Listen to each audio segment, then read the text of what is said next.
o Sr. Deputado agora está a tomar por certas verdades que nós na altura não tínhamos por certas. Ou seja, a indicação que nós tínhamos era de que a mãe tinha adquirido a nacionalidade para vir apenas cá tomar um medicamento, porque na verdade quem era português era o pai da mãe, portanto o avô das crianças, e que depois tinha ido embora. Portanto, tinha sido uma coisa apenas para cumprir este procedimento. Nós não sabíamos ainda se isso era verdade ou não. Se bem se lembra, a primeira reportagem a 3 de novembro e 10 de novembro não fala nada da nacionalidade. E ao contrário do que muita gente tem aventado, quem coloca o tema da nacionalidade nem é a TV e a CNN. Quem coloca é o Observador. Eu já explicarei porque é que nós também falamos da nacionalidade. Mas esse tema nunca foi o nosso tema. Volto a repetir, o nosso tema é: houve ou não houve interferência política que levou o Estado português não foi a gastar 4 milhões de euros num tratamento que não salvou ninguém, num tratamento que serviu apenas para substituir um medicamento por outro. A nossa pergunta era se houvesse interferência que valeu não apenas 4 milhões de euros de gasto, mas muito mais, porque estas crianças tiveram, ao contrário de todas as outras que receberam o mesmo medicamento, direito a cadeiras elétricas que mais nenhuma teve. E se alguma dúvida há sobre o objetivo desta reportagem, digo-lhe, Sr. Deputado, se não fosse graças à TV e CNN, o bebé Miguel ainda hoje não tinha uma cadeira de rodas. Porque o bebé Miguel, que recebeu o Zolgensma, que é filho de uma cidadã brasileira, residente em Portugal, imigrante legalizada, nunca teve direito a nada. E, portanto, nós estávamos manifestamente perante a evidência de casos ou seja, iguais, tratados todos de forma desigual. Portanto, aqui vemos o problema do favoritismo político, não é? Uma situação em que outra pessoa, numa circunstância similar do ponto de vista da nacionalidade, do ponto de vista do país de origem, não é? No caso o Brasil, mas que foi muito mais prejudicada porque a questão do favoritismo político não aconteceu como comparativamente nesta circunstância aqui no caso das gêmeas luso-brasileiras. E eu aqui vou discordar da questão da nacionalidade, porque eu não acho que deva haver um problema em os conteúdos noticiosos identificar as nacionalidades das pessoas, seja para o que for. Faz parte da informação. Porque a partir do momento em que nós começamos aqui a ter um pendor da censura relativamente à nacionalidade, agora fala-se muito da questão da nacionalidade a nível dos crimes, eu acho que deve ser identificada. Eu acho que não há problema absolutamente nenhum. O problema não é saber-se a nacionalidade, o problema é existir crimes. Não é? Eu acho que este é que é o problema. Esse é que é o problema. Eu, quando vejo um crime cometido alegadamente pelo Presidente da República, Marcelo Rebelo de Sousa, aparece Presidente da República de Portugal. Portanto, ele será português. E não há problema em identificar isso.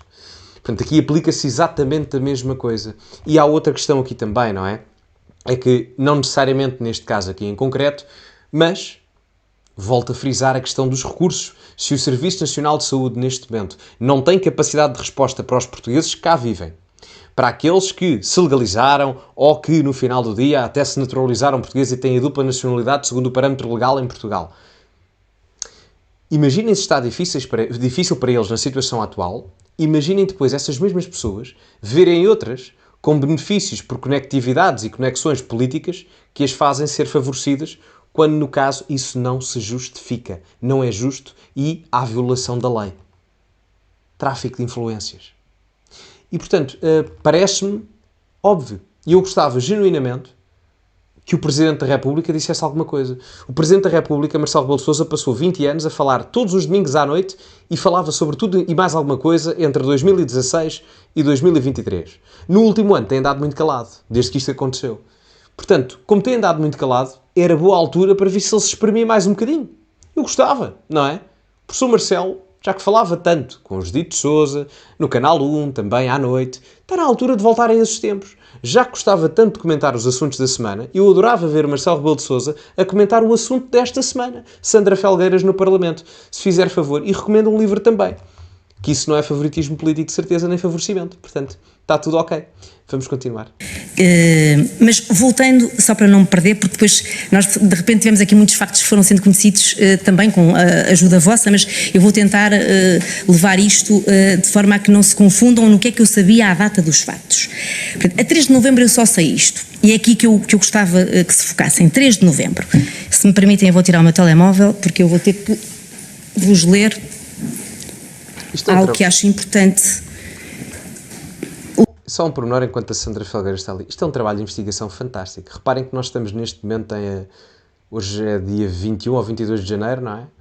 Isto remonta a informações a 3 de novembro sobre um caso que remonta a acontecimentos de há 5 anos atrás.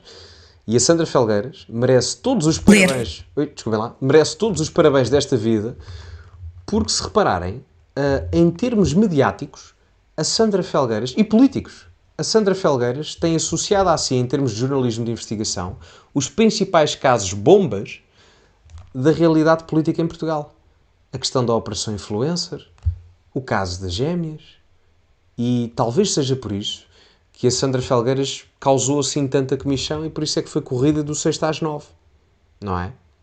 É que eu na RTP gostaria de ver jornalismo de investigação bom, não é? Portanto, eu já não gosto de pagar os meus impostos para ver má televisão. E quando existe boa televisão, pelos vistos, ela é despedida. É pena, não é? O tal serviço público, não é verdade? Bom, vamos prosseguir. E que não está, e que não é confidencial, porque eu nunca falei com o Sr. Presidente da República como uma pessoa em off the record, falei sempre com o Sr. Presidente da República na qualidade de jornalista e ele na qualidade de Presidente.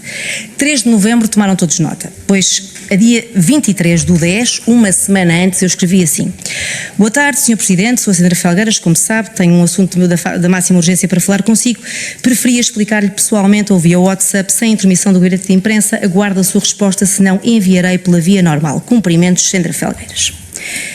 Este WhatsApp é enviado às 16h33. Ora, neste mesmo dia, às 16h44, o meu colega Nuno Guedes envia para o gabinete da atual Sra. Ministra da Saúde, à época Presidente do Hospital de Santa Maria, um largo e-mail em que explica todo o processo e tudo o que nós sabíamos no dia 23 de outubro. Viemos por este meio colocar as seguintes questões à administração do vosso hospital. E eu passo a ler só as questões para vos poupar aqui a amassada do contexto todo, mas que é um contexto que é franco e honesto. Independentemente de quererem enviar uma resposta única, agradecíamos que respondessem a esta questão de forma clara e inequívoca. Negam qualquer contacto do Presidente da República sobre este assunto? O assunto é gêmeas? Qual o papel do contacto do Presidente da República e de alguém do Ministério da Saúde numa decisão que devia, acima de tudo, ser clínica? É costume receber e-mails ou contactos da Presidência da República em relação a casos clínicos? Consideram um bom ato de gestão dar-lhes sequência? Como justificam a administração do fármaco Zolgensma a estas gêmeas, contrariando a posição inicial dos médicos? Este e-mail data das 16h42, não acontece nada, não se recebe resposta nenhuma, e estou eu a apresentar o Jornal Nacional e às 20h57 deste dia, aliás, 20h57 deste dia, recebo uma chamada que não atendo naturalmente o Sr. Presidente da República, depois recebo outra que também não atendo, estou a apresentar o jornal, e quando acaba o jornal, o meu colega Nuno Guedes, que à época ninguém sabia que trabalhava comigo neste caso, porque ainda por cima tinha sido recrutado para a minha equipa há pouquíssimo tempo, tinha-me deixado um WhatsApp que dizia: Sandra, por favor, não ligues a ninguém, liga-me de imediato, porque aconteceu aqui uma coisa muito estranha.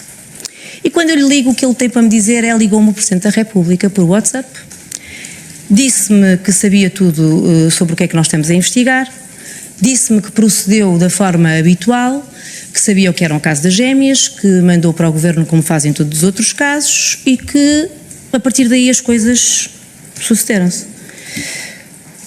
Eu fiquei assim um bocadinho estupefacta e tal. Como é que o Presidente poderia saber de algo que nós nunca lhe perguntámos? E é algo que eu hoje ainda me intrigo, porque realmente a única entidade até aquele momento contactada tinha sido o Hospital de Santa Maria.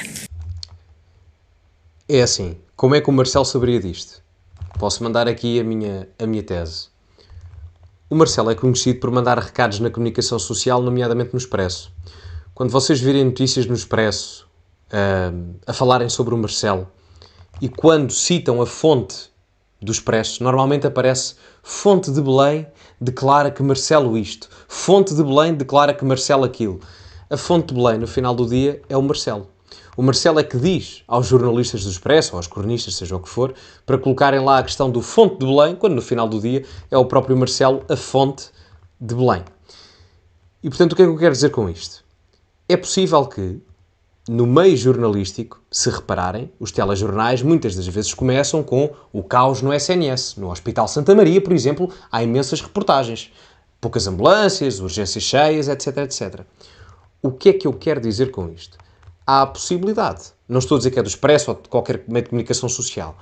O Marcelo já trabalhou na TVI, já trabalhou na RTP, tem conexões ao Expresso muito fortes, à SIC também, e portanto não é complicado para o Marcelo, tendo em conta que há muito jornalismo a acontecer nos hospitais, ter acesso a determinado tipo de conteúdo informativo que os jornalistas conseguem passar ou não ao Marcelo. Porque isto existe. Os jornalistas têm os seus favoritos para conseguir informação. É bem possível que um jornalista qualquer, ou um intermediário de informação, não necessariamente um jornalista, tenha dito ao Marcelo: ok, se tu me disseres isto e me passares esta informação, eu conto esta informação sobre o caso das gêmeas. Eu não estou a dizer que foi isto. Estou a dizer é que isto é bem possível que tenha acontecido porque no meio político isto acontece. Não estou a dizer que foi isto, volto a frisar. Agora, isto no meio político acontece. Há a possibilidade de ter sido isso. Mas, volto a frisar, não estou a dizer que o foi. Vou continuar. Acho que esta parte era necessário. A verdade é que, no decurso disto, e já com estes elementos da Daniela Martins obtidos, pedimos uma entrevista ao Sr. Presidente da República. O Sr. Presidente da República respondeu: Mostra André, o melhor era nós fazermos esta entrevista em público. Ao que eu respondi ao Sr. Presidente: lamento imenso, mas isto não é um assunto para eu tratar em público. Isto é um assunto porque, repara, eu vou ter que lhe colocar questões que eu não sei sequer se são verdade, se são mentira. Não vamos estar aqui a partilhar com outros jornalistas factos que estamos ainda a apurar e queremos dar todo o direito ao contraditório para que o senhor possa explicar a sua versão. Uma das coisas que ele tinha dito ao Nuno Guedes na primeira chamada que faz uma semana antes é que ia ver com o chefe da Casa Civil, Dr. Frutuoso de Melo, exatamente o que é que se tinha passado, para não estar a falar de cor. Eis não quando marcamos a entrevista para o dia 2 de novembro de 2023, fica tudo combinado às 15h25 entre mim e o Sr. Presidente, e às 19 horas o Nuno Guedes chega à redação e diz: o Sr. Presidente diz que não se lembra de nenhum contacto do filho, nem da nora, nem de ninguém. E eu olhei para ele e disse: pois, teve uma semana para contactar o Dr. Frutuoso de Melo, para perguntar o que é que se passa em relação a isto, e não se lembra. Nessa altura nós já tínhamos encetado contato com o único médico que eu vou aqui louvar, porque ao contrário do que muita gente quis fazer crer, tentou falar mais do que sabia ou que devia, mas o Dr. Levi Gomes foi uma peça essencial nesta investigação, no sentido em que, se não fosse ele a ter verbalizado mais do que isso, a ter mostrado o e-mail que trocou com com o Sr. Presidente Marcelo Rebelo de Sousa na altura, eventualmente também não estaríamos aqui. E-mail esse que permitiu que o Sr. Presidente da República eventualmente se recordasse que na altura, no Santa Maria, alguém lhe tinha perguntado se não era uma cunha presencial, porque se falava no Santa Maria e falava-se noutros hospitais, porque esta informação correu entre vários médicos de vários hospitais. Estão a ver? Eu não faço futurologia, mas... havia uma cunha, isso era do Sr. Presidente. E o Levi Gomes perguntou isso ao Sr. Presidente, o Sr. Presidente respondeu-lhe: meu caro amigo, de facto foi o meu filho Nuno que me encaminhou este assunto ao qual dei o mesmo tratamento que dei a todos os outros casos, e já lá vamos. Só um pormenor. É impressionante ver como é que o Marcelo Rebelo de Sousa, para se safar politicamente, consegue enterrar, figurativamente falando, o próprio filho. Quer nesta circunstância, quando menciona, pois, é o filho, quer quando vem a público, na altura em que foi o apogeu da polémica pejorativa para o filho do Marcelo, quando foi a CPI, do próprio filho também, quando foi marcada a CPI da nora do Marcelo, que ela depois, creio que não, né, ao início nem queria aparecer, o Marcelo vem a público dizer que já nem sequer fala com o filho e que a última vez que tinha estado com ele foi no Natal e nem sequer falaram. Ou que nem sequer tinha passado o Natal junto, já não me lembro. Mas ele fez claramente questão, para se safar politicamente, de vir a público desmarcar-se do próprio filho. E quando lhe perguntaram, então, mas como é que foi passar o Natal sem o seu filho? Ele responde: há coisas piores.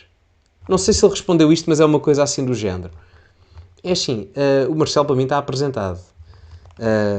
E isto aqui, eu não gosto de tocar em questões pessoais e etc, mas isto tem a ver com questões políticas, de favoritismo e favorecimento político. E, portanto, para mim o Marcelo está apresentado como político e como homem. Enfim, vamos prosseguir, eu não quero entrar muito por aí, mas o caso obriga-me a isso.